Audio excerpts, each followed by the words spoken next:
अस्सलामुअलैकुम वरहमतुल्लाहि वबरकातुहू। नाज़रीन मोहतरम, आज आपके साथ बहुत ही अहम वीडियो जो है वो शेयर करनी है, तो वीडियो को आपने आखिर तक ज़रूर देखना है।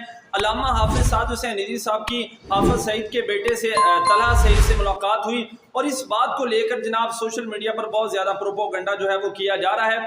तो इस पर अल्लामा साद हुसैन निज़वी साहब का पैगाम हमारे सामने आ गया है, जिसके अंदर उन्होंने वाज़ेह कहा है कि यार वो जिहाद के नाम से हमारे सारे बच्चों को अपनी तरफ लेकर गए थे और हमने तो जनाब उसका जो बाप या रसूलुल्लाह नहीं कहता था, हमने उसके बेटे से जनाब या रसूलुल्लाह की सदाएं जो है वो बुलंद करवाई हैं। अभी आपके सामने क्लिप रखता हूँ, आपने जरूर देखें।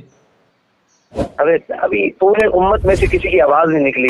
ये छोटी छोटी बातें, ये वो इसका नाम ले लिया, उसका नाम ले लिया। भाई इसका नाम इसलिए लिया कि तुमने जिहाद से इनकार किया। शुक्र करो पापा जी ने जिहाद की बात की, ये सारी कौम ये ले जाते। आज हम उनके बच्चे खींच कर अपनी तरफ ला रहे हैं। हाफिज सईद के बेटे को कंधों तक उठा के या रसूलुल्लाह का नारा लगा रहे हैं। कहाँ रही मुशरिकियत? बताओ। बच्चों वाली बातें, ये ऐसी ऐसी छोटी छोटी बातें। वो तुम्हारे सुनियों के बच्चे खींच के ले गए थे जिहाद के नाम पर। आज हम उनके उसके साथी बेटे को खड़े होकर लब्बैक या रसूलुल्लाह का नारा लगवा रहे हैं, तो तुम थोड़ा हौसला तो करो।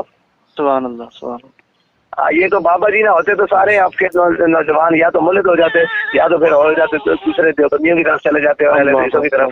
जनाब जिन्होंने सारी जिंदगी जिहाद का इनकार किया हो, तो अब उनको इस बात से तकलीफ होनी है ना कि ये हमें अमलन तरफ लेकर आ रहे हैं। जी जी जी।